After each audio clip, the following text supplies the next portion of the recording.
Bom, tá mandando aqui. Bárbara e Rosilma estão por aí? Eu tô. Tá, a Bárbara falou que só um minuto. Então vamos entrar aqui. Pode ir falando. Tá bom. Meu telefone um pouquinho. Pode ir falando. Nós estamos aqui no Hangout, no terceiro Hangout. Não, terceiro não, já é o quarto. É o quarto Hangout do curso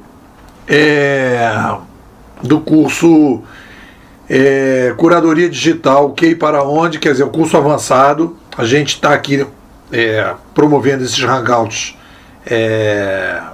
ao longo do curso, e a ideia é a gente discutir esse futuro, a chegada do novo modelo de administração e tal, e esse curso está bombando aqui no sentido de produção de livro, de troca e tal. Tive com o Antônio aqui, vocês que são paulistas, não participaram, mas eu tive com o Antônio aqui essa semana. Eu consegui um convite para ele participar da Rio Info. Então ele teve lá, assistiu a palestra e tal, foi bem legal. Então a gente vai estar começando aqui. Hoje é dia 7/7/2016, e eu estou vendo aqui que a gente está agora. Esse aqui é o de julho, e ainda tem mais um de agosto. No dia 2 de agosto a gente tem outro. E aí a gente fecha, é o Hangout final. Então a gente está aqui, ainda tem mais 2 vídeos. Semana que vem a gente está produzindo mais um vídeo. Bom, é isso. Galera, muitas novidades, muito debate, muita discussão. Hoje eu estava até ansioso para conversar com vocês, porque o negócio, essa semana e semana passada, o negócio aqui foi muito intenso, muito intenso.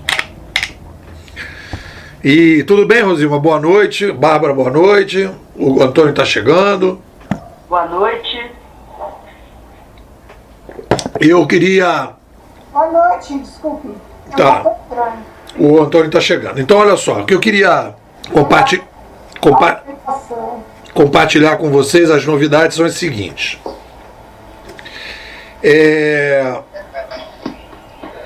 Eu entrei ali eu tive uma novidade que eu queria compartilhar com vocês, que é a seguinte. Eu fiz uma palestra, eu não sei se foi a palestra essa semana eu fiz palestra na Estácio e fiz uma palestra na Rio Info. E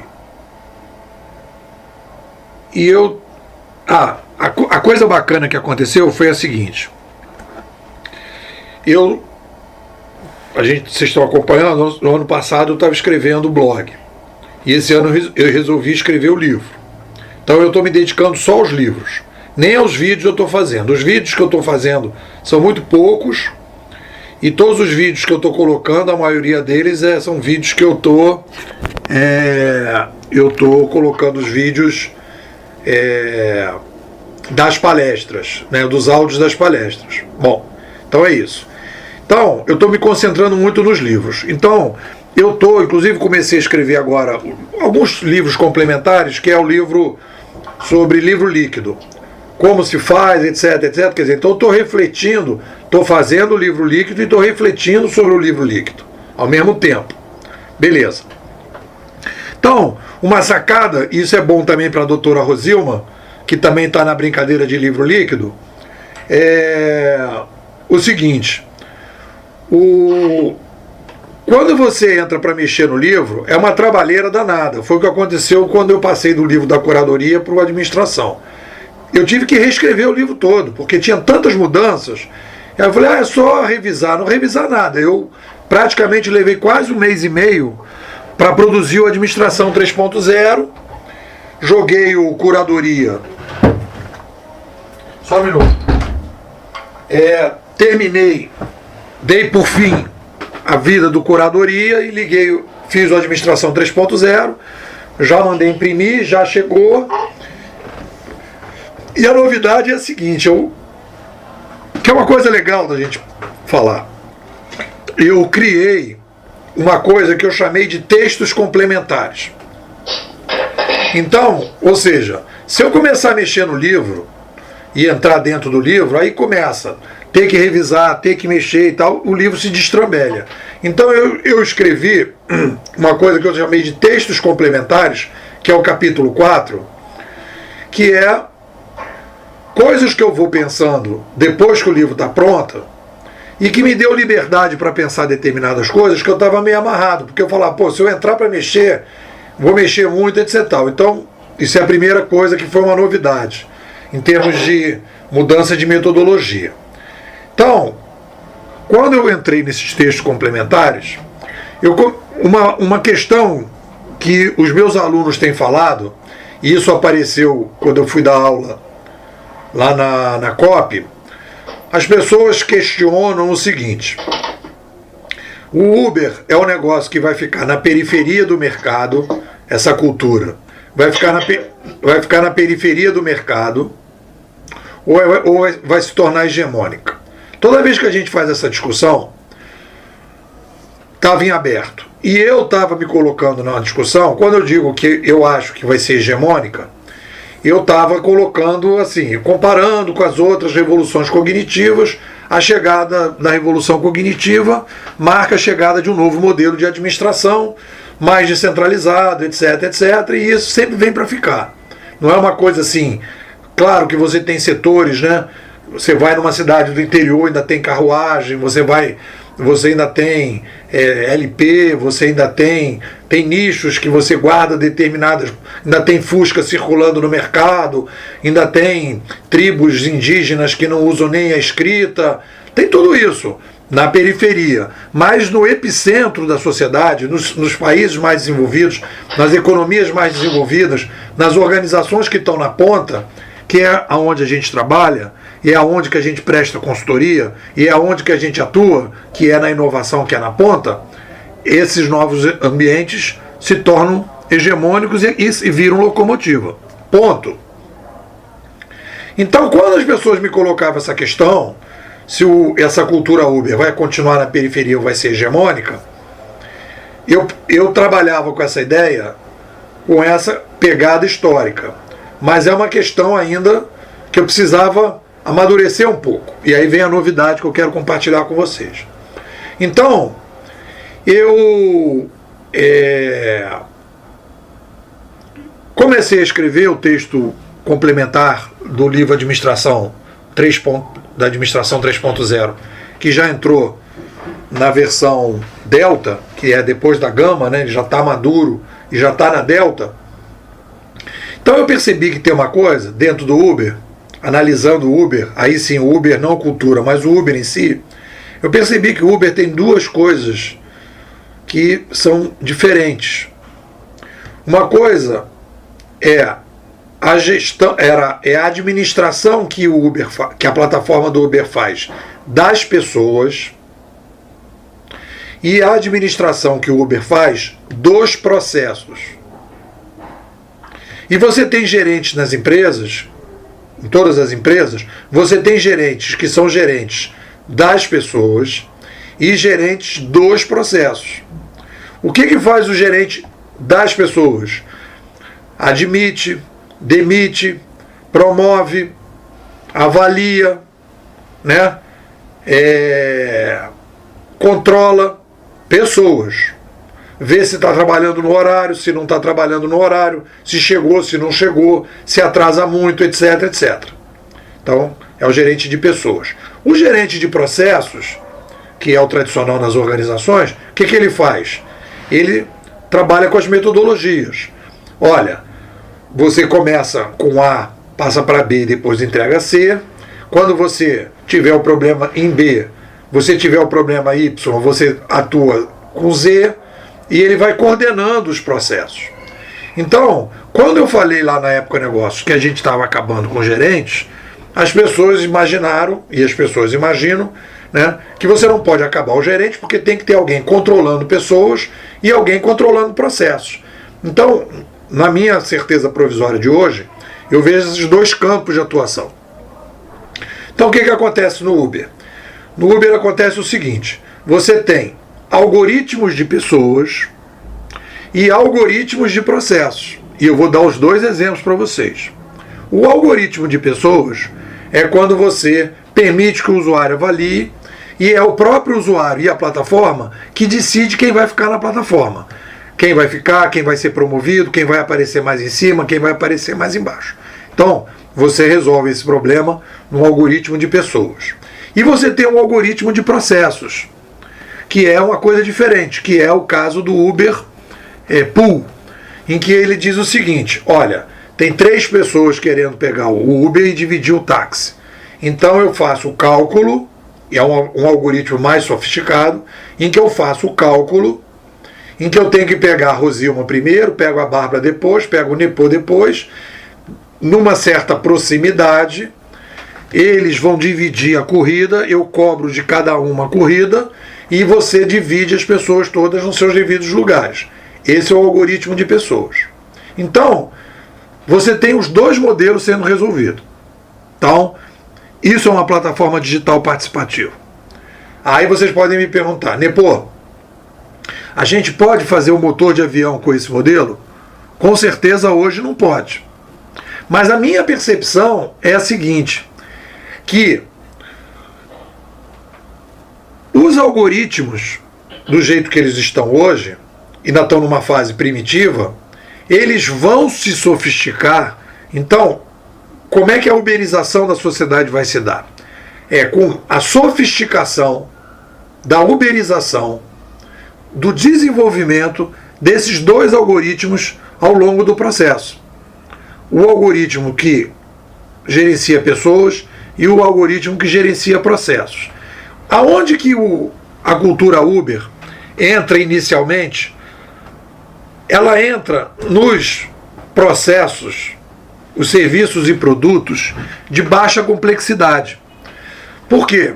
Porque o motorista... E aí eu comecei a fazer uma espécie que eu chamei de curadoria metrômetro, que seria uma avaliação de onde que vai ser mais rapidamente uberizável, que eu criei esse verbo, aonde seria menos uberizável. Então, aonde começa a brincadeira? Vai começar a brincadeira em todos os setores da sociedade, em todos os modelos produtivos e administrativos. Olha o Antônio aí. Está na linha amarela ainda. Ah, tá bom. Linha amarela. Linha amarela é muito longe, ele não vai chegar a tempo de assistir. Então, o que acontece? Aonde que nós vamos ter a uberização? Que vai ser uberizável. Vai ser uberizável da seguinte maneira: inicia com os processos, produtos e serviços individuais. Então, cabeleireiro, cozinheiro, motorista, consertador de bicicleta, bombeiro. Bombeiro, que eu digo, é o cara que conserta cano, né? Eletricista, vendedor de pequenos negócios, como é o caso do Mercado Livre, sebos, tudo que for independente. O antigo profissional liberal, né? O antigo profissional liberal. Por que esses caras são uberizáveis? Porque a complexidade do serviço é baixa. Ela é baixa por quê? Porque eu coloco um algoritmo de pessoas, eu faço um algoritmo de processos muito ainda primitivo, e eu consigo uberizar esses setores. Muita gente vai dizer o seguinte: isso vai parar então aí, né? Existe a resistência do cara dizer, não, realmente nessas áreas vai acontecer esse movimento, mas nas outras áreas isso não vai acontecer. Mas aí o que a gente vai ter que projetar é o seguinte: cada vez mais esses algoritmos, que a gente vai chamar isso de quase uma inteligência artificial ao longo do tempo, eles vão se sofisticar e vão começar a entrar em áreas mais sofisticadas e mais complexas. Entendeu? Então, a uberização ela vai começar desse movimento da simplicidade para ir ficando cada vez mais complexo. E aí, conforme a gente vai avançando, toda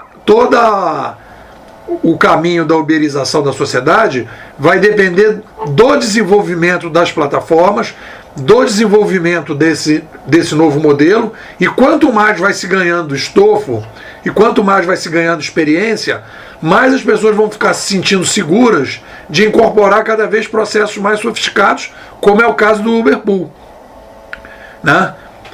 Então, a partir daí, eu consigo visualizar como é que nós vamos resolver o problema desses sistemas mais complexos que as pessoas hoje não conseguem ver a chegada dessa cultura Uber, né, dentro desse processo.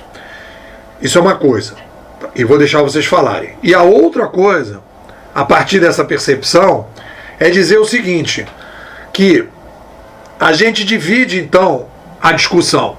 Porque quando eu colocava essa discussão, as pessoas diziam assim, não, mas isso não vai entrar em tal lugar. Não, isso aí é periférico. Eu não vejo isso em tal coisa. Então, olha só. Então, a primeira coisa que tem que ser colocada é o seguinte, olha, não é o novo modelo de negócio, é o novo modelo de administração. Esse modelo de administração transfere a experiência e o trabalho dos gestores de pessoas e processos para algoritmos. Esse novo modelo de administração, baseado nos algoritmos, se inicia nas áreas mais simples, mais independentes, e vai ganhando escala, vai ganhando, digamos assim, vai se encorpando, vai ganhando sofisticação, para aos poucos começar a iniciar a uberização de coisas cada vez mais sofisticadas. E mesmo nas organizações tradicionais, que não atuam, que têm serviços complexos, várias coisas internamente nas organizações podem ser uberizáveis antes do serviço fim. Está entendendo? Você pode uberizar internamente a organização antes de uberizar, por exemplo, você pode uberizar uma empresa que produz motor de avião, você pode uberizar tudo em torno do motor de avião. Você pode uberizar a limpeza de todos os banheiros, você pode o serviço de limpezas, você pode uberizar o serviço de suporte, você pode uberizar tudo, o porteiro, você pode uberizar o segurança, você pode uberizar tudo. E depois você vai sofisticando para uberizar o resto, você vai passando. Então você vai construir. Isso dá uma visão completamente diferente para o debate quando as pessoas começam com um processo de resistência. Então isso já é uma novidade do texto complementar da versão Delta do livro da administração. Bom, essa é a novidade. Tem outras, mas essa é a primeira. Queria ouvir vocês. Então, tá me ouvindo? Sim, senhora. Pera aí só um minutinho, Rosilma. Bárbara. Tá. Só queria dizer para você o seguinte, não sei se você sabe, quando eu fui a Santos, a Rosilma me levou para passear no cemitério. Diz que lá em Santos a grande atração turística é conhecer o cemitério vertical. E eu, como eu sou uma pessoa muito agradecida e tenho gratidão, quando a Rosilma vier ao Rio agora, eu também vou fazer um tour com ela com os cemitérios aqui do Rio para ela conhecer. Mas não adianta, porque aqui o meu está no Guinness. Aí no Rio não tem nenhum no Guinness, tá? Então você vai ficar me devendo essa. Nossa senhora, mas... muito bem, muito bem. Enquanto isso eu fiquei vendo Penny Dreadful. Engraçadinho, o Nepo é engraçadinho. Ô Nepo, eu tive hoje lá na 15 de novembro, lembrei de você. Você tirou foto lá daquelas estátuas lá, aquelas das fachadas, e não tirou do José Bonifácio. Vê, eu falei para você tirar do José Bonifácio, você não tirou do José Bonifácio, né? Ali na... Não, tirei sim. Tu disse que não, disse que só tirou das mulheres, porque ali onde a gente estava é a casa onde ele nasceu. Então tem bem no meio, assim, tem um medalhão com o rosto dele. E um pouco mais para frente, que não deu para te levar, porque muitas emoções aqui em Santos, tinha que ver o cemitério antes, eu ia levar você onde justamente eles estão enterrados, entendeu? Aham. Mas eu preferi levar no cemitério do Guinness. Logo ali, na continuação daquela rua, do Panteão dos Namorados, que são onde estão enterrados 3 irmãos namoradas, né, que são os mais importantes do Brasil. Tô te ouvindo mal. Os caras mais importantes. Tá falhando aí, Rosilma. Oi, não tá ouvindo? Não, tá falhando. É mesmo ele agora, não sei o que faz. O que faz? Não sei. Não sei, porque eu tô no mesmo lugar, não mexi em nada. Tá falhando? É. E agora? Como é que faz? Não, vamos ver. Deixa a Bárbara falar primeiro. Bárbara, fala, depois a Rosilma fala. Bom, Tá. legal. Eu gostei dessa sua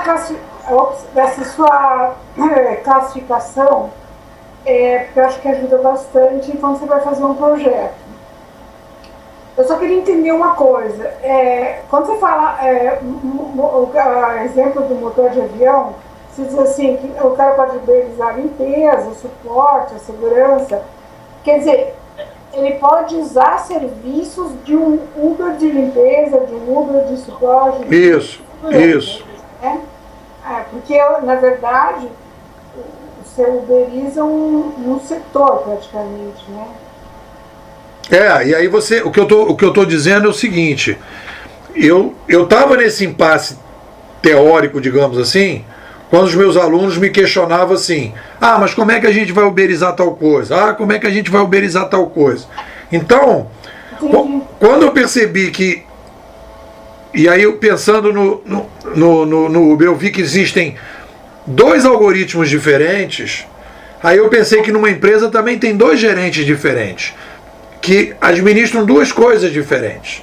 Que a pessoa fala assim, não, tudo bem, negócio de táxi é simples, mas eu quero ver uma construção de um prédio. Agora, quando eu fui fazer essa palestra na Estácio, o cara falou, imagina na construção de um prédio, né?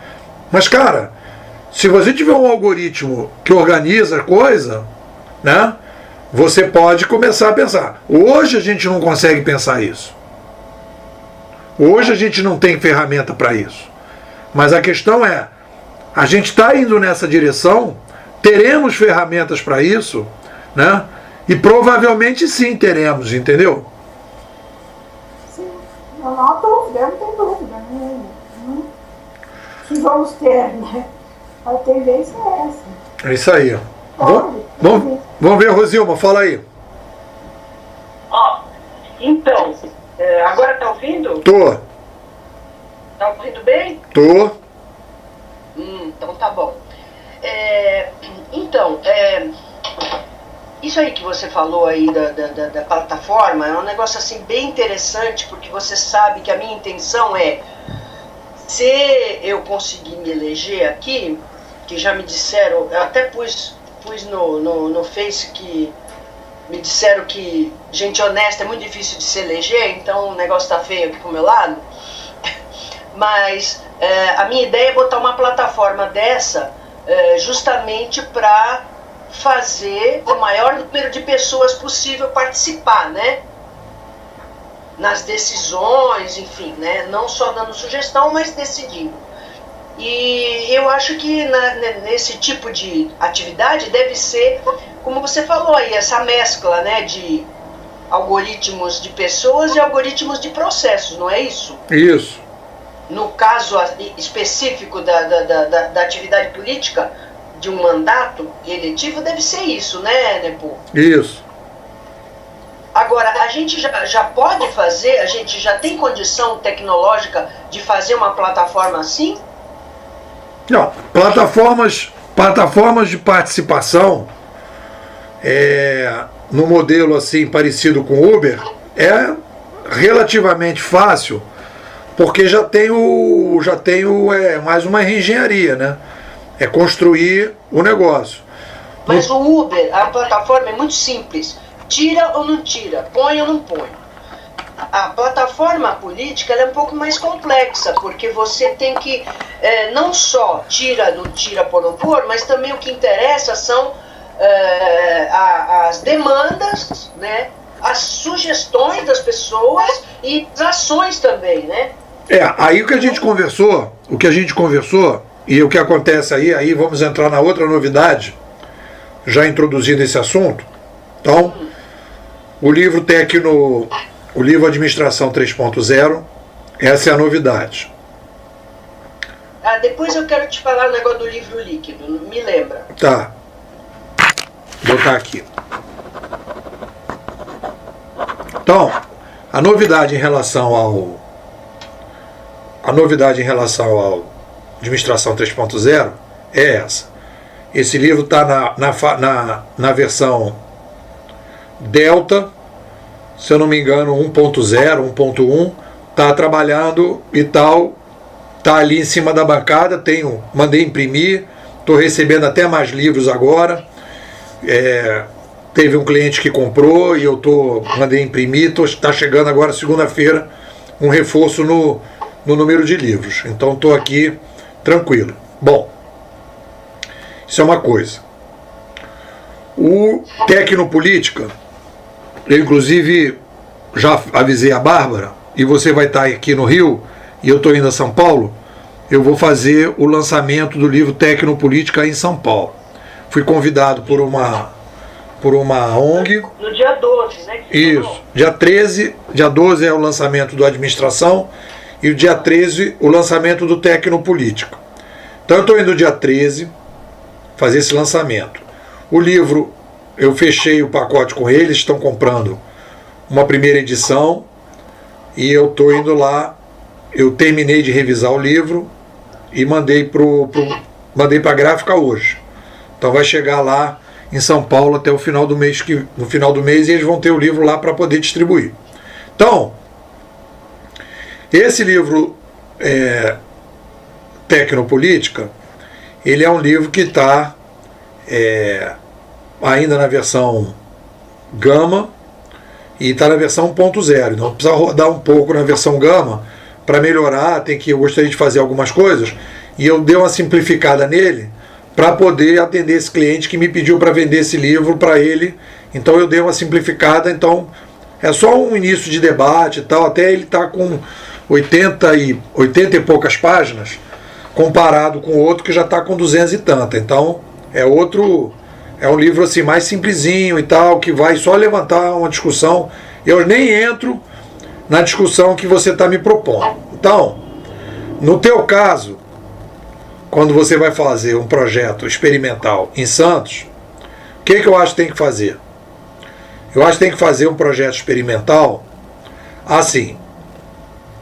Tem que escolher um piloto, tem que desenvolver uma plataforma piloto para você levar essa plataforma, e aí essa plataforma piloto pode ter o piloto pode ter várias possibilidades.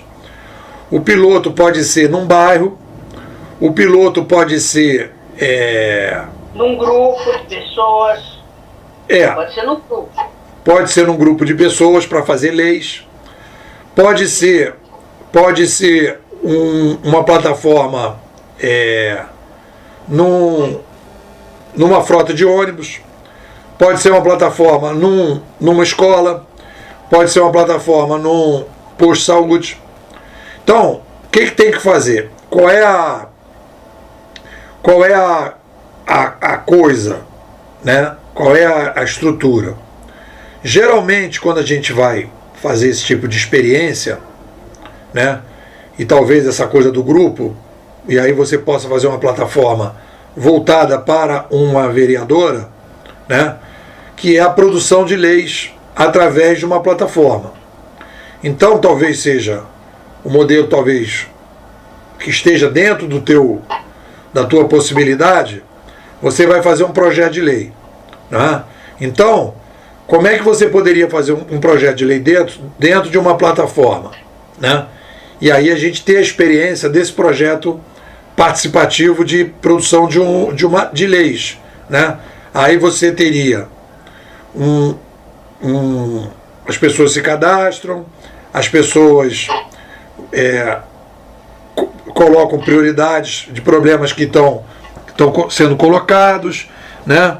E aí a gente vai estudar no laboratório como é que o processo vai ser feito, porque tem que ter um esboço da lei, qual é a coisa fundamental, depois tem que passar por algum tipo de roupagem jurídica, né?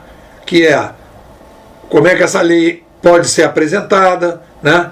Então, tem aí uma série de coisas que a gente teria que pensar nessa plataforma e as pessoas ir discutindo e votando e participando do processo e tal, e inclusive vendo as polêmicas.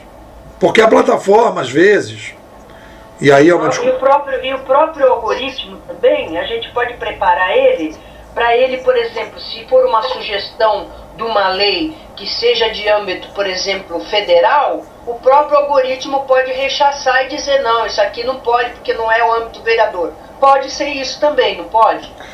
Pode. Aí já é uma coisa muito mais sofisticada. O que a gente teria que tentar fazer é uma coisa mais simples, no seguinte sentido, de colocou a lei, colocou, sei lá, você tem lá vários projetos que você está se Deixa eu só te interromper um pouquinho. É o seguinte, Nepo, porque na verdade é assim, tem muita gente que acha que o prefeito ou o vereador é culpado de tudo, né? E muitas vezes o vereador não tem poder nenhum, ou o prefeito não tem poder nenhum, enfim. Então essa plataforma, se você montar dessa forma como eu estou te falando, ela seria educativa, porque aí as pessoas começariam a entender que certas coisas não são do âmbito do município, e aí elas poderiam também começar a cobrar de quem fosse devido aquilo. Por exemplo, um deputado estadual, um deputado federal, ou governador, ou presidente da república, porque as pessoas não têm claro essa separação. Então, eles acabam culpando o município, o prefeito e o vereador, porque é mais perto, né? E talvez até isso servisse para que a gente começasse a lutar por uma municipalização maior, né? Porque a municipalização, você trazendo maior poder, é a tal da descentralização que a gente sempre fala, né? Porque se você está no município e você está mais perto dos problemas, você tem que ter as soluções também. O que adianta você ter os problemas na mão e não conseguir resolver? Que nem, por exemplo, vou te dar um exemplo aqui em Santos. Nós temos já há décadas esse problema da ponte que liga Santos ao Guarujá, que não existe, né? Tipo uma Rio-Niterói. É balsa, isso aí não se resolve. E não é do âmbito do município. Isso aí é do âmbito federal e do âmbito estadual, né? E aí fica todo mundo xingando o prefeito, xingando o vereador, que ninguém se mexe. Então seria educativo e até num sentido de que você pode lutar para trazer isso, descentralizar, né? Dar mais verba e mais poder para os municípios. Porque eles sabem os problemas e podem ter as soluções também, né? Aí que eu digo o seguinte, aí o que eu acho que é o seguinte, tem que ver, por exemplo, essa coisa da ponte é uma discussão, digamos, de articulação, de movimentação, tudo bem. O que eu acho que a gente tinha que tentar, no caso de um processo, um projeto de vereador, e aí no caso, aonde você pode atuar, é o seguinte, você está sendo eleita para fazer um conjunto de leis, né? Então, essas leis, tem várias formas de você fazer isso. Então, a gente tentar criar espaços para o debate dessas leis de maneira coletiva, né?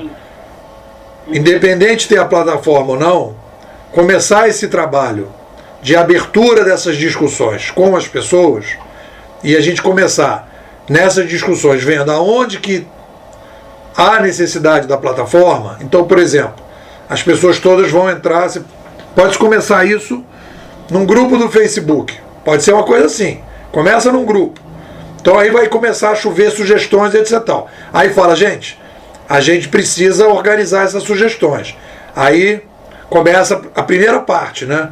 É assim, como é que se organiza as sugestões? As pessoas têm uma série de sugestões. Então, são sugestões que se completam ou são contraditórias uma com as outras? Elas são contraditórias porque não teve debate e as pessoas precisam amadurecer, ou as pessoas já amadureceram e já fecharam questão em relação a essa questão. Ou dá para conversar. Então, são coisas que a gente teria que aprender na cultura do diálogo. Como é que a gente vai colocar algoritmos nessa cultura do diálogo? Porque uma lei, no fundo, teoricamente, ela é uma sala de aula, um texto, qualquer coisa, é o resultado de debates, de diálogos, né? Você conversa, chega um determinado momento você bota no papel, né? Exatamente. Então, como é que a gente constrói esse diálogo e permite que mais gente possa dialogar? O que a gente está conversando, e o grande barato da curadoria, não é a Rosilma chamar aquele pessoal do Banco do Brasil para fazer o debate. Ótimo que já seja isso, que já é um salto de qualidade em relação aos outros vereadores. Mas o que a gente está falando é de envolver 5, 10, 20 mil pessoas no debate. Está entendendo? Que estão interessadas.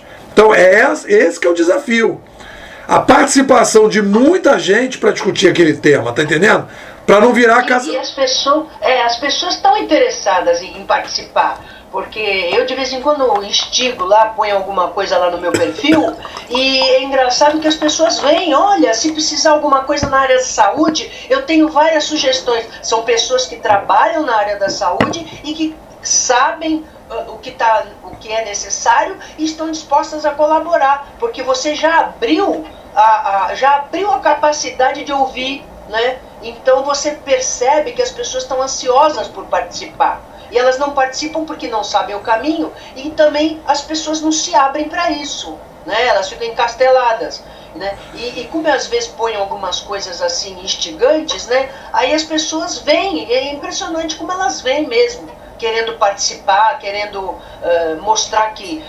Né? Porque a pessoa trabalha naquele meio, né? Eu, por exemplo, eu nunca trabalhei na saúde, então não tenho essa vivência, mas a pessoa que trabalha na saúde, ela sabe quais são os defeitos, quais são as qualidades, tem até as soluções, mas ninguém ouve, né? Porque entra naquela invisibilidade, né, da rotina, como você bem diz, né? E quando aparece uma pessoa que quer ouvir, é impressionante como as pessoas aderem, como elas veem, como elas sugerem, como elas querem participar, é muito, muito legal isso. Eu acho que isso aí, se você abre esse canal, é exponencial, entendeu? É uma coisa assim... Uma coisa aqui, pensando alto aqui, sobre isso que você está falando, o que acontece?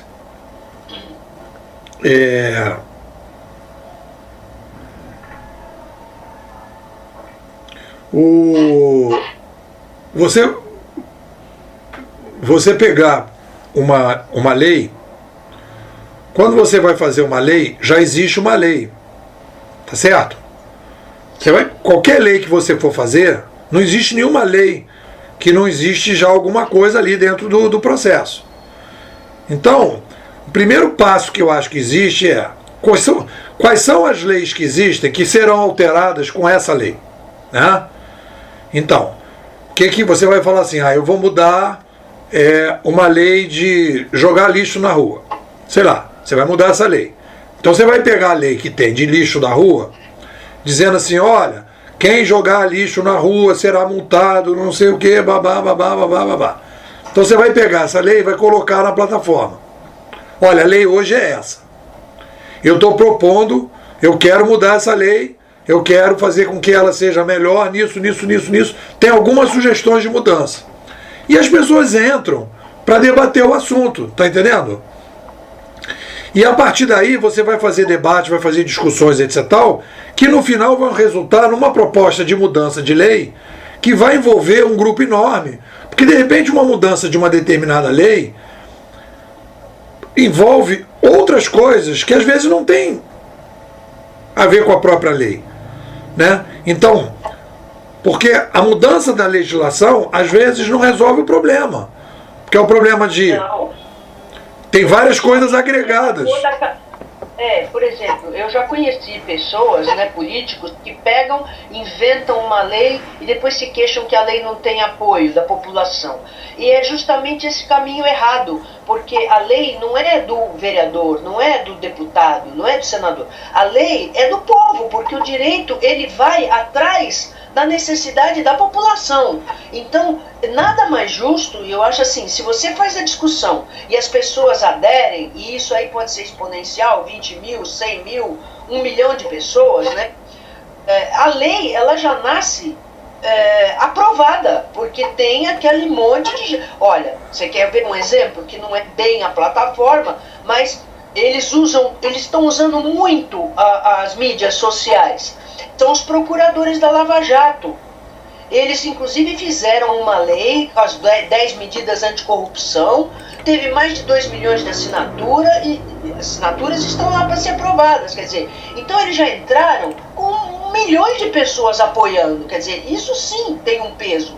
Não é só um papel. Porque não adianta você encher a Câmara de papel e aí dizer que fez não sei quantas mil leis lá que ninguém nem sabe que existe. Né? Você tem que exatamente saber qual é a necessidade da população, a população ajuda a fazer e apoia, e no dia da votação vai lá para as galerias e vai apoiar. Eu acho que é assim, é esse o trabalho. Eu pelo menos sempre vi assim, e sempre achei que esse negócio do vereador ou do deputado fazer uma lei e meter embaixo do braço e dizer que é dele é um troço absurdo, né? Esquizofrênico. Nossa, eu queria falar duas coisas. Fala. Primeiro, que horas termina a nossa aula hoje? 9h30. 9h30? Isso. A senhora sai um pouquinho antes, tem algum problema? Não, à vontade. Uma meia hora? Tudo bem. Então tá. A gente pode até acabar mais cedo também. Porque só tem 3 pessoas. Isso. Né? Se acabar às 9, para mim tá perfeito. Bom, isso era uma coisa. A outra coisa é o seguinte, eu queria falar sobre essa questão. Eu concordo com esse princípio que o Depô falou, que tem que partir, qualquer construção, eu acho, tem que partir de uma discussão. Qualquer construção que eu falo, qualquer elaboração de plataforma tem que partir de desse princípio democrático, assim, né, de que as pessoas constroem a plataforma em conjunto.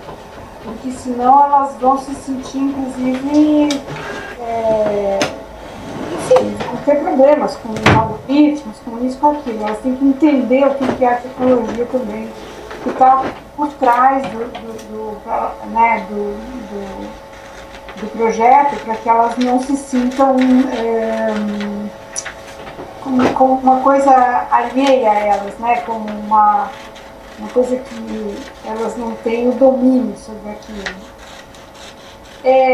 Isso é uma coisa. E a outra é que eu acho que existem experiências internacionais que podem servir de referência também, que valeria a pena dar uma estudada. Eu sei que a Estônia tem um processo muito grande de informatização do Estado. Eu não sei exatamente como é que funciona no legislativo deles também, etc. Mas eu acho que valeria a pena entrar em contato com eles e saber um pouco mais. Eu até posso ver um contato que eu acompanhei a vinda de uma delegação da Estônia, eu acompanhei,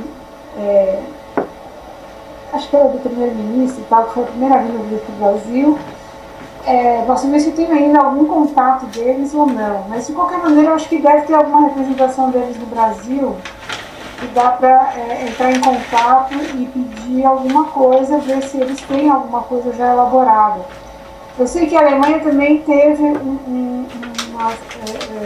usou algumas plataformas interessantes na época de algumas eleições aí anteriores. Então, a Alemanha também tem alguma coisa nesse sentido que talvez dê para pesquisar.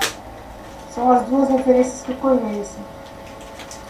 Não, eu acho que tem muita coisa aí, mas tem uma coisa, Bárbara, que eu acho que é o seguinte. Estou conversando com vocês aqui, estou despachando um livro aqui, que acabaram de comprar um livro. E o que acontece? tem duas coisas aí. Isso é uma coisa importante para pensar na coisa. Quando a gente fala em curadoria, e aí tem a ver com outra novidade que eu queria compartilhar com vocês, eu comecei a escrever, já dei o status beta para o livro do Tecnoensino. Vocês estão ouvindo? Sim. Sim. Então, e eu parti, e foi legal, porque foi o seguinte, eu tive lá com o reitor da Estácio de Sá, ele tem 500 mil de estudantes. Olha só o número que ele tem, 500 mil de estudantes.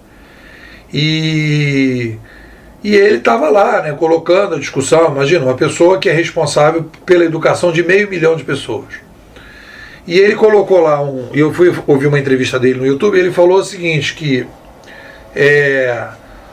a inovação, na verdade, é dar qualidade para essa quantidade de pessoas.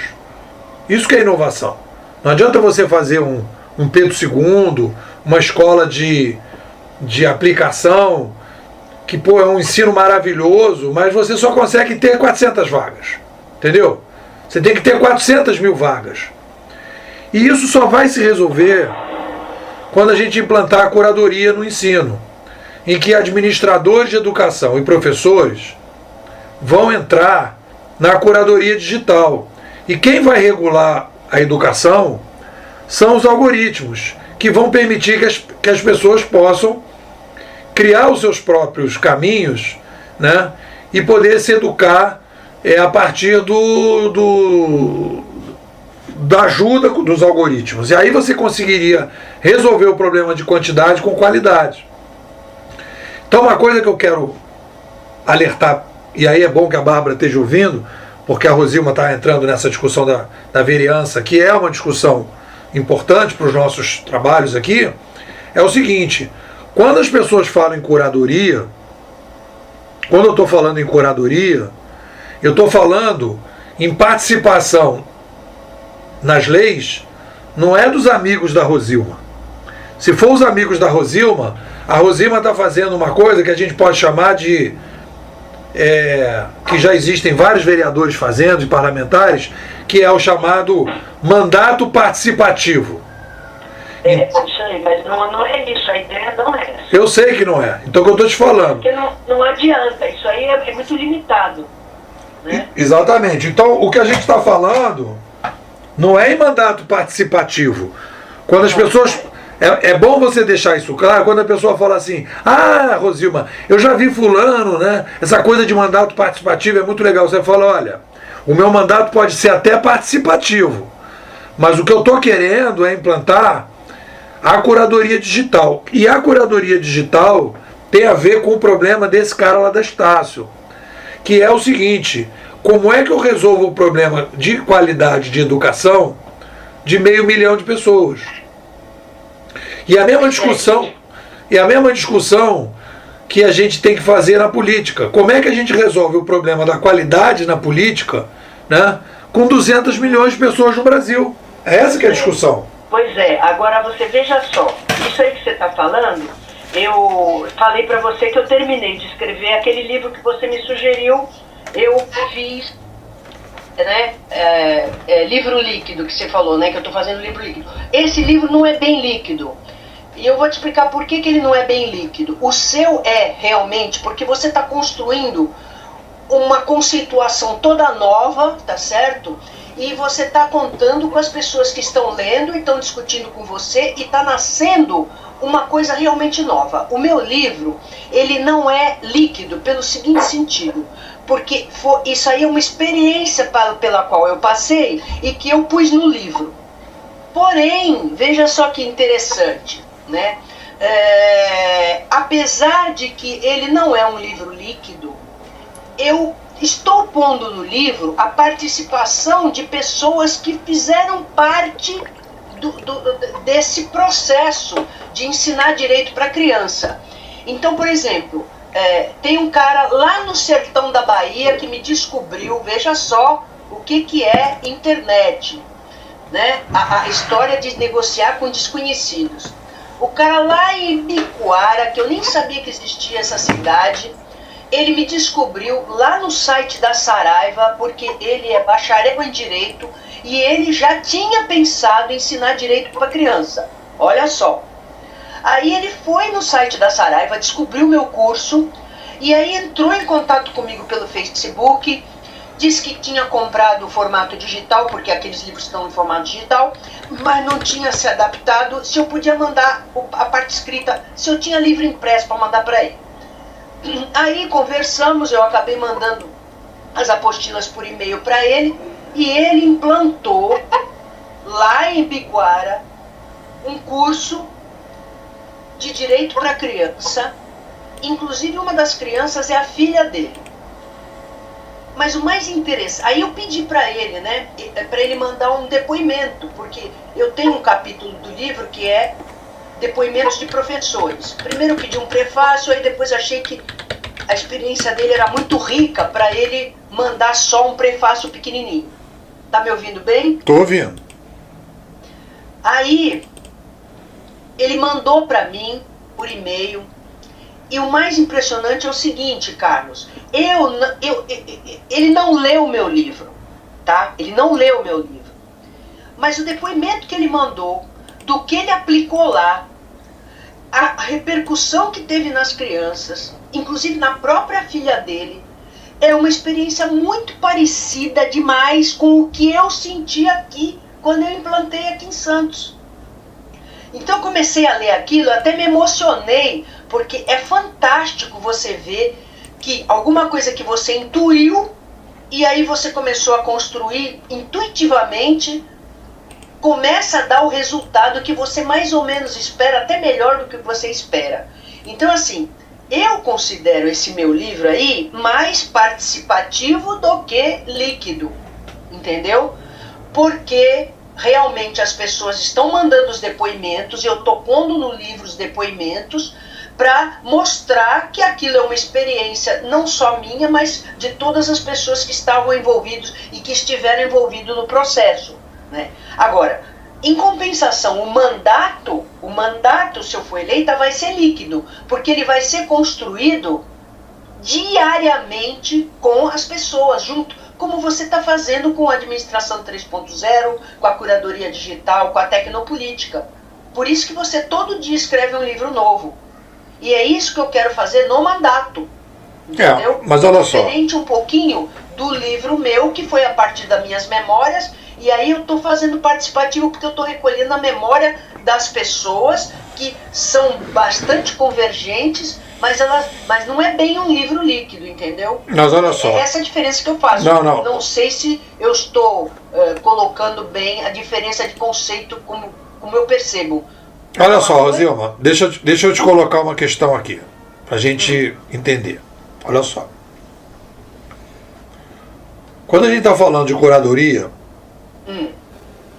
a gente está falando de permitir que problemas complexos tenham a participação nas decisões de muito mais gente. Qual é a diferença de um ambiente de curadoria para um ambiente que eu chamo de gestoria? Gestoria é quando você abre uma caixa de sugestões na internet e as pessoas mandam sugestões para o gestor, e aí o gestor toma a decisão, que é o que o pessoal chama até às vezes de Big Data. O Big Data, o gestor vai ter mais informações para ele tomar a decisão. O modelo continua igual. Tem um gestor que toma a decisão. A curadoria, não, o gestor transfere para o algoritmo critérios de decisão e deixa o algoritmo decidir. Então, qual é a separação entre um projeto de curadoria e de gestão? A participação de massa decide, e na gestão você pode ter mais diálogo e não decide. Então, quando a gente fala de curadoria e administração 3.0, nós estamos falando de 500 mil pessoas, 200 mil, 10 mil, 6 mil, 10 mil, 20 mil. Nós estamos falando de problemas complexos e participação de massa. Essa é a questão. Se você chegar para mim e falar assim, Nepô, olha só, eu tenho aqui um problema de 20 pessoas que estão querendo aqui discutir essa questão da administração, papai, e você vai, faz uma turma, discute com aquelas pessoas, porque a ideia de um técnico-ensino não vai eliminar turmas presenciais, não vai eliminar reuniões presenciais, não vai eliminar o surgimento de um Nepomuceno, de uma Rosilma, de uma Bárbara, tá entendendo? Não vai eliminar a criação individual.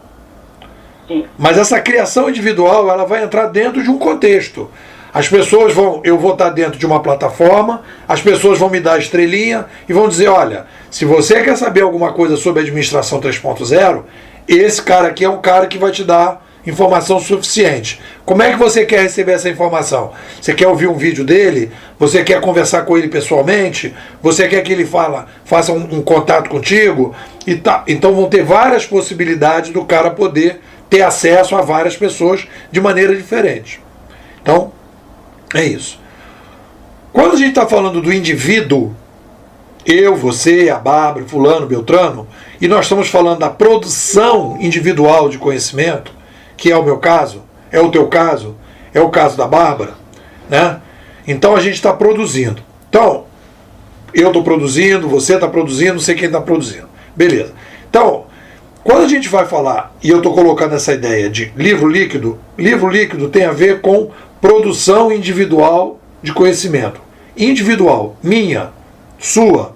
Então, quando a gente coloca a questão do livro líquido, ele entra dentro daquela outra discussão da certeza provisória. Então, você tem um processo que você desenvolveu, esse processo você parou, digamos assim, você não está hoje trabalhando com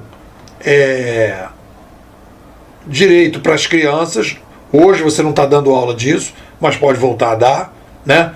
Pode coordenar um projeto disso, etc. Papá. Então, quando eu digo que o negócio do livro líquido é o seguinte, toda vez que você e aí tem duas coisas que são do livro líquido, que uma é a conceitual e a outra é da produção. É o método de produção. Conceitualmente, eu acho que o teu livro é líquido. Por quê? Sim. Porque você é maluca que nem eu, que nem a Bárbara. A gente não para quieto. Tá entendendo? Uhum. E ainda acho que você é mais maluca do que eu. Pelo que eu vi em Santos, você ainda é mais maluca do que eu. Mas tudo bem. Então você tem essa inquietude, etc. Então, o páreo é duro, né? O páreo é duro, pá. Então você tem uma inquietude. E essa inquietude que a gente vai chamar de certezas provisórias, uma abertura para rever, né? Não é uma pessoa dogmática, etc, etc. Então tudo isso faz com que você tenha, né, uma cabeça líquida e que você, certamente, no momento que você sentar e falar assim, eu vou dar uma revisada nesse livro, muita coisa vai mudar porque você, mesmo não dando aula, repensou coisas, tem coisas que as pessoas criticaram, etc. Então, tem uma discussão sobre livro líquido, que é uma discussão do conceito. Só faz livro líquido quem tem certeza provisória. Quem tem dogmas não faz livro líquido, porque o cara já fez aquilo ali, já escreveu aquilo, e aquilo ali não muda. Tá entendendo? Bom, então isso é uma coisa.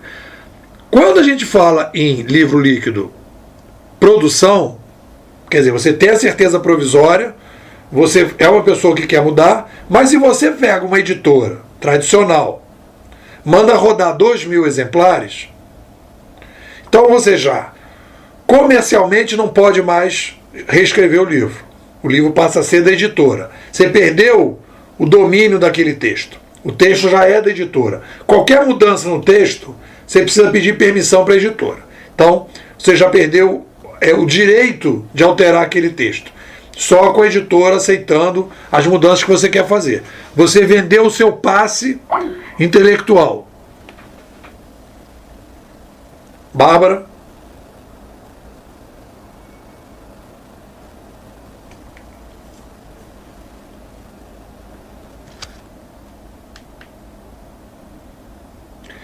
Galera que está ouvindo, deu uma queda aqui na internet.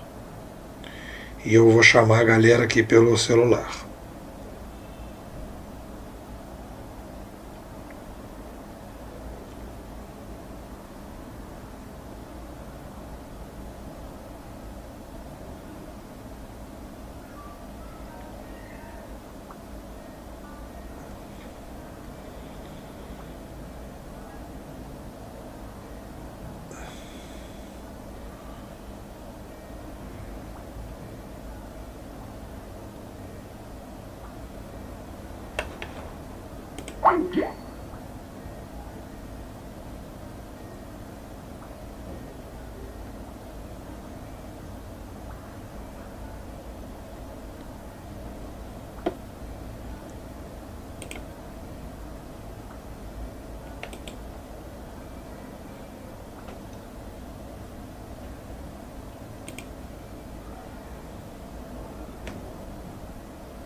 Só um minutinho, eu vou dar uma pausa aqui porque eu não estou conseguindo. Aqui. Deixa eu chamar ela de novo aqui. Ok. Mas estava entendendo que eu estava falando do livro líquido? Então, o que eu estava tentando passar é o seguinte: existe uma coisa que é o conceito e outra coisa é a produção do livro líquido. Então, se você não tiver um clube dos autores, não tiver assim, essa coisa da baixa tiragem que eu estou fazendo, tá entendendo? Vou botar ela aqui de novo. Você não consegue fazer o livro líquido. O livro líquido tem uma coisa. Ela está me mandando aqui.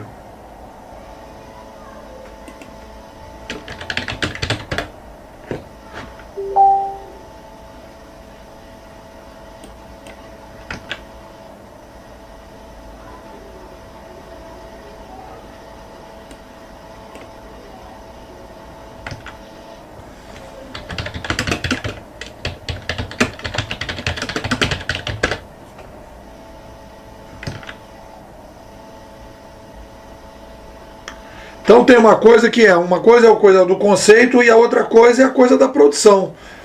Se você tiver só o conceito não funciona, se tiver só a produção também não funciona, né? Então eu, por exemplo, quando eu faço poucas... A Rosilma aqui, peraí.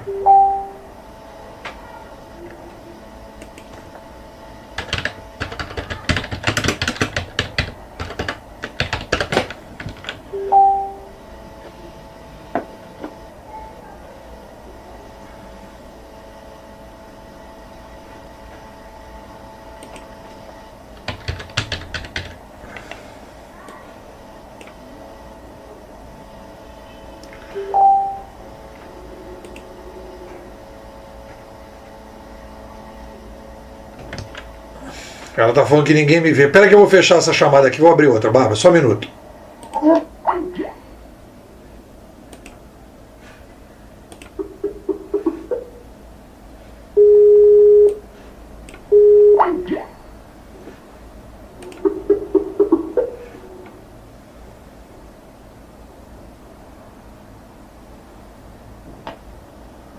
Alô? Oi. É que eu acho que a Rosilma não fechou.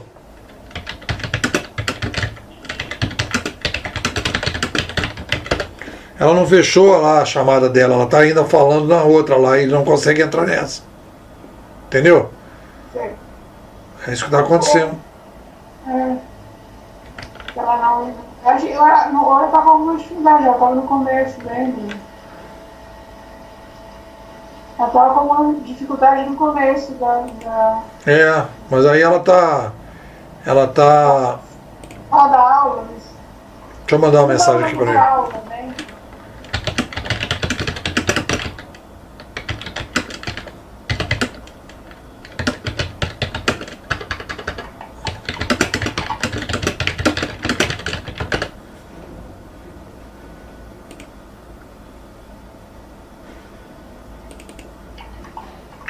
Bom, então, fala aí, Bárbara, como é que bateu para você esse nosso papo aí? Legal, achei que...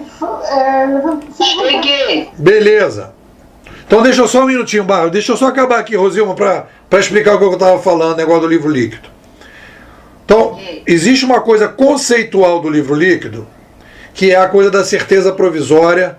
Você tem um problema que você o tempo todo está pensando e aprimorando esse problema. Então isso é uma demanda. A segunda coisa do livro líquido é quando você tem ferramentas para fazer a atualização desse livro conforme você vai repensando o livro. Então você tem que ter, primeiro, uma independência em relação à editora, não fechar nenhum contrato. Essa é a primeira coisa. A segunda é você publicar esse livro no modelo tipo Clube dos Autores, que pode ser impresso 1 a 1. E aí você pode ir atualizando cada vez. Você fazer uma baixa tiragem, para ficar mais barato, de 50 em 50, de 100 em 100, e ir vendendo individualmente ou distribuindo nas redes que você tiver. Isso é o livro líquido.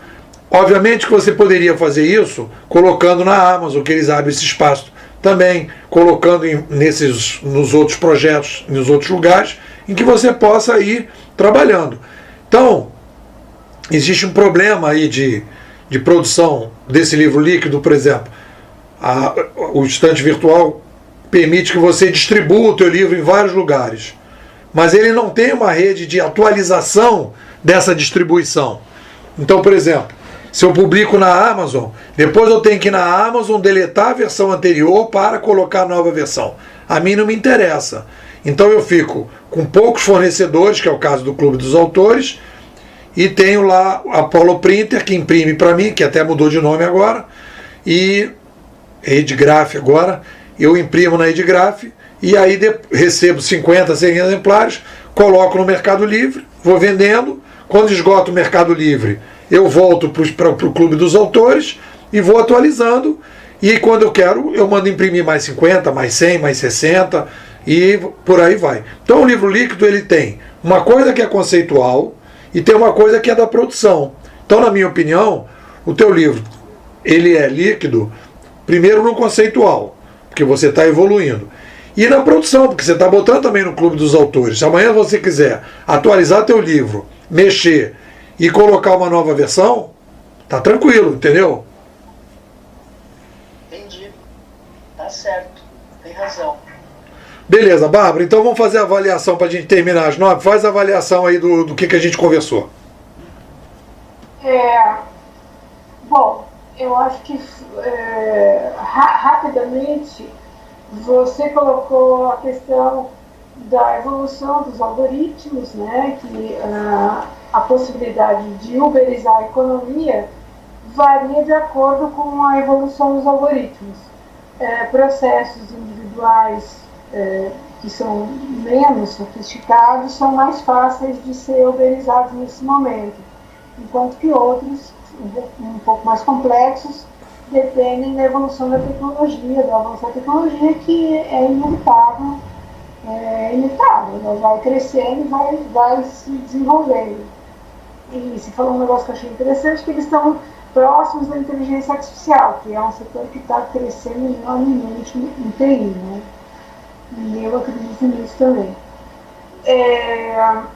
Depois, vocês começaram a entrar numa discussão sobre a questão do uso das plataformas na política. Eu tinha uma outra sugestão para dar, mas eu vou falar isso outro dia para não confundir as bolas nesse momento, senão a gente se estende. Em relação à questão do livro líquido, também achei legal a discussão, porque torna mais claro o que é um livro líquido e tal. Que se diferencia, né, do processo de produção da ferramenta que você usa. As duas coisas têm que estar casadas, obviamente, para a coisa dar certo, né? Basicamente foi isso que ficou para mim. Beleza. Rosilma, fala. Bom, então, essa colocação que você fez a respeito do livro líquido, eu acho que você tem razão e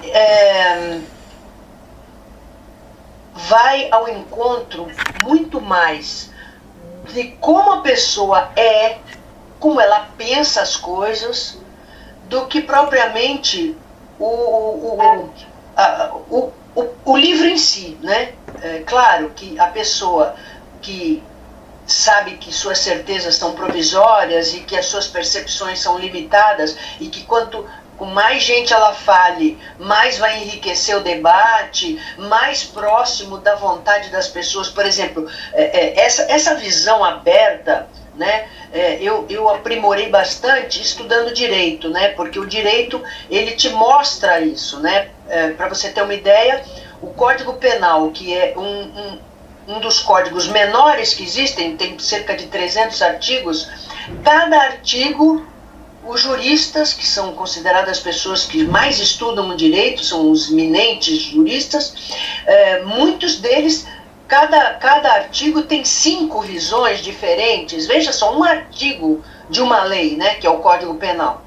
Então, isso te dá uma abertura muito grande, você não consegue ser fechado, né? Embora eu tenha conhecido umas pessoas que tenham feito direito e mantenham a mente fechada, mas no meu entendimento é muito difícil você manter a mente fechada sabendo que tudo depende. Você não consegue dizer um sim ou um não, porque você tem que olhar uma série de circunstâncias, uma série de fatores que entraram naquilo. Então as coisas são muito complexas. Tudo é sempre influência de tudo. Então, essa concepção de livro líquido e depois mandato líquido, eu acho muito interessante, porque no momento em que você entende que você precisa caminhar sempre, eu acho que aí você começa a entender a complexidade dos problemas humanos, atrelados à quantidade absurda de gente, né? A universalização da saúde, a universalização da escola, com o mesmo instrumental você não consegue atender a tanta gente. E aí você começa a pensar que você tem que todo dia ficar pensando naquilo e as suas ideias vão evoluindo e você vai conversando com as pessoas, cada pessoa vem e te traz uma luz em relação àquilo, uma percepção que você não tinha tido, enfim. Então, eu acho que o caminho é esse mesmo, né? E o que eu tiro dessa nossa conversa de hoje é que o caminho para a diminuição do desconforto, do sofrimento e realmente você ter a mente aberta e estar sempre em busca do que é melhor para cada um, sabendo que o que é melhor para você não necessariamente é melhor para mim e o que é melhor para mim não necessariamente é melhor para a Bárbara, né? Tem uma coisa que eu queria fazer um contraponto para a gente refletir, que é o seguinte. Você colocou uma coisa que me chamou a atenção. Você falou assim: isso depende de cada pessoa. Eu concordo 100%. Eu acho que tem pessoas que são mais inquietas, pessoas menos inquietas. Então, concordância 100%. O que eu queria trazer como reflexão é a seguinte: quando a gente tem mídias centralizadoras, há um aumento, uma redução da inovação fora das estruturas, do que eu estou chamando no livro de Tecnopolítica do status quo vigente. Eu criei esse conceito.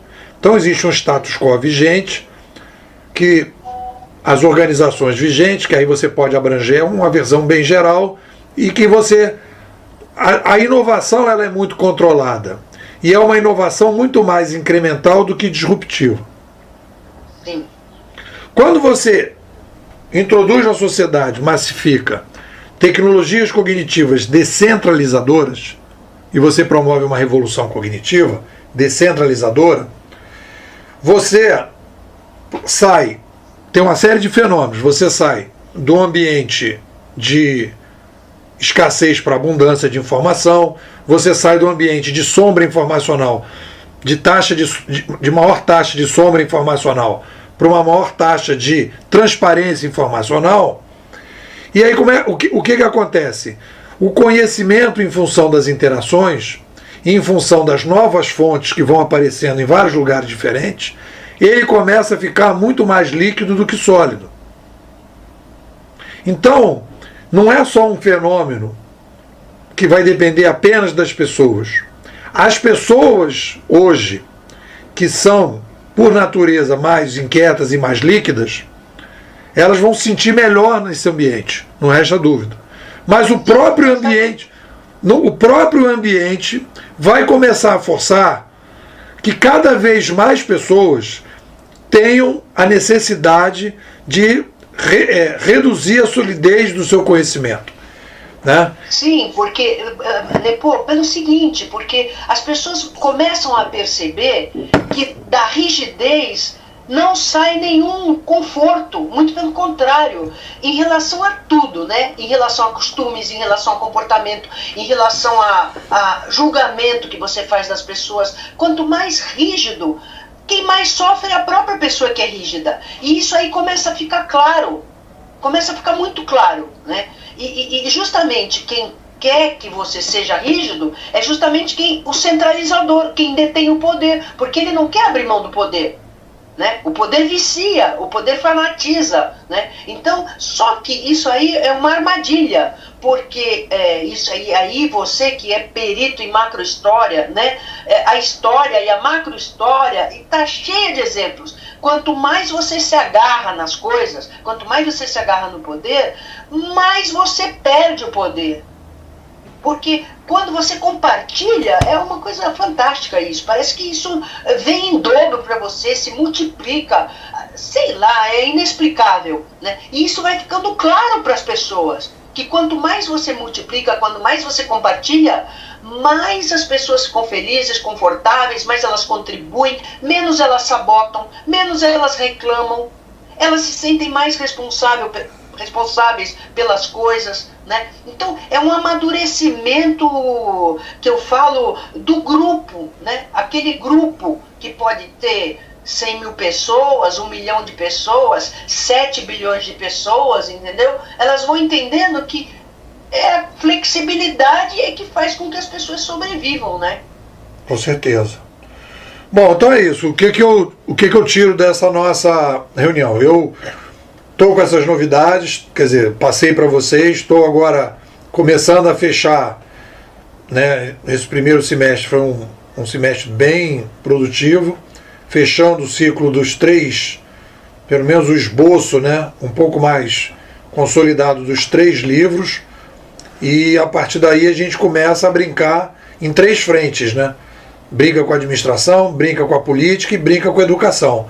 E aí a gente começa a poder influenciar, né, reflexões nessas áreas de maneira diferente. Eu acho que a discussão sobre a administração 3.0 evoluiu muito, está muito mais sofisticada, e a gente vai poder atuar aí de maneira mais consistente.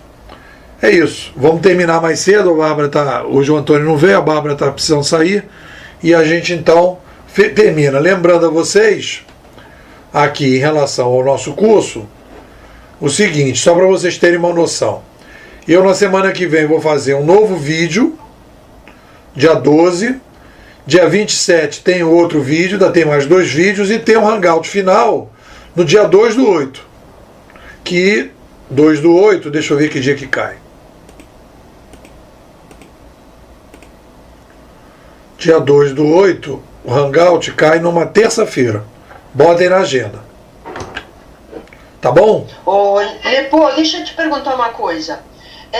Você tinha falado que esse curso era para fazer com pesquisa e sem pesquisa. Como é que ficou isso? Fala para mim. Porque aí termina o curso, e aí? Como é que fica a pesquisa? A gente vai fazer... Quem optou por pesquisa vai fazer mais alguma coisa? Porque você tinha me pedido um projeto, eu fiz mais ou menos aquele negócio lá que eu mandei para você, mas aí eu queria saber...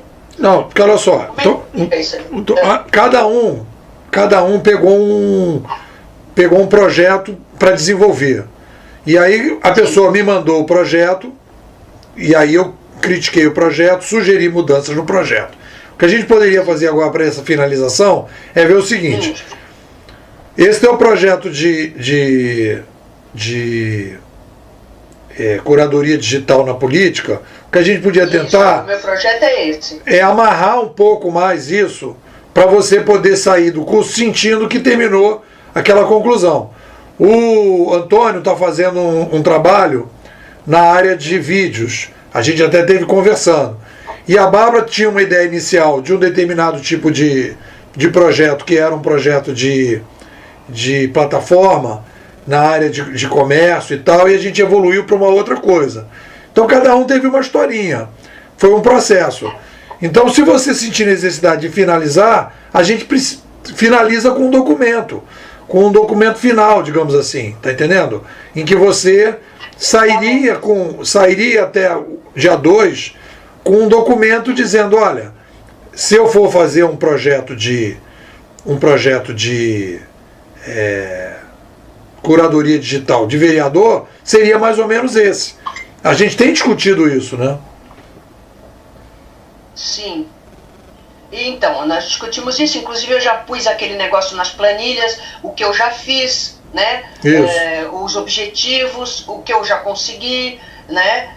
Eu já venho trabalhando nisso já há 4 anos, né? Mais, na verdade, né? Porque eu já estava fazendo política, mas política não eletiva, porque eu estava desiludida da política eletiva. Então eu já estou fazendo política de transformação já há muito tempo. Tá. E aí pus lá na planilha, mas agora eu queria, né? Aí por isso que eu fiz o passado. Porque na medida em que eu estou avançando, eu estou tentando incorporar nas minhas ações esses conceitos que eu aprimorei fazendo os cursos com você. Porque eu intuía muita coisa, mas aí eu fiquei com muito mais teoria, né? Com muito mais embasamento, né? Com mais leitura também, né? E o que eu gostaria de finalizar, e inclusive já tenho projetos, né? Já tenho 10 projetos já para jogar no mandato, e sendo eleito ou não, eu de qualquer forma vou botar esses projetos para andar, e é justamente nessa tecnopolítica, quer dizer, você fazer política que não precisa ser eletiva, mas sempre com a participação nas decisões. O que eu acho é o seguinte, a gente conversa. Fazendo isso para pré-campanha. A gente conversa isso na segunda-feira, vamos marcar um papo, eu e você na segunda. E a gente dá uma amarrada nisso e a gente faz um documentozinho da pesquisa que é o seguinte, o que seria essa plataforma, né? Eu acho que no teu caso seria uma plataforma de curadoria digital para a produção de leis, porque é isso que um vereador pode agir, talvez seja uma saída. Aí você escreve alguma coisa e isso dá um consolidado no nosso trabalho. Tá bom? Tá bom. Então tá, gente, um beijo para vocês, boa noite. Boa noite, beijo para todos. Tchau. Tchau.